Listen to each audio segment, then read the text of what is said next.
ഏത്തക്കായ കണ്ടോ, എന്ത് വലുപ്പമല്ലേ ഇതിന്.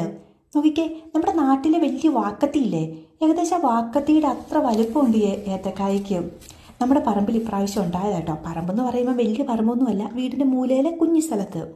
അപ്പം അവിടെ കുറച്ച് ഏത്തവാഴയൊക്കെ നട്ടിട്ടുണ്ട്. ചില സമയങ്ങളിൽ ഏത്തവാഴ കുറച്ച് കായ്കളെയൊക്കെ നമുക്ക് തരും. അങ്ങനെ ഇപ്രാവശ്യം ഉണ്ടായ ഏത്തവാഴക്കൊല ഇത്. എന്താ ഒരു അത്ഭുതം എന്ന് പറഞ്ഞു കഴിഞ്ഞാൽ, സമയക്കുറവ് കൊണ്ടും മറവി കൊണ്ടും ഇപ്രാവശ്യം വളയിടാൻ മറന്നുപോയി. വാഴയ്ക്കിടയ്ക്ക് ക്ഷീണമെന്ന് തോന്നുമ്പോഴും നമുക്ക് സമയമുള്ളപ്പോഴും ഒക്കെ വാഴയ്ക്ക് നമ്മൾ കുറച്ച് വെള്ളം കൊടുക്കും. അങ്ങനെ വെള്ളം കുടിച്ച് വലുതായ ഒരു വാഴക്കൊല. നമ്മളിത് കുറേ പഴുപ്പിച്ചു കേട്ടോ, നല്ല രുചിയായിരുന്നു. എന്തായാലും പറയാതിരിക്കാൻ വഴിയ. മണ്ണിന് നമ്മൾ സ്നേഹിച്ചാൽ മണ്ണ് തിരിച്ച് സ്നേഹിക്കുമെന്ന് പറയുന്ന സത്യം കേട്ടോ. പിന്നെ ഇത് നോക്കിക്കേ, ഒത്തിരി നാൾ കൂടി കുറച്ച് വാഴപ്പിണ്ടിയൊക്കെ നമ്മൾ റെഡിയാക്കി. ഇത് സുന്ദര കുട്ടപ്പനല്ലേ ഈ വാഴപ്പിണ്ടിയെ കാണാൻ വേണ്ടിയിട്ട്. കുറച്ച് സമയം എടുത്തു ഇതിനെ ക്ലീനാക്കി വൃത്തിയാക്കാൻ.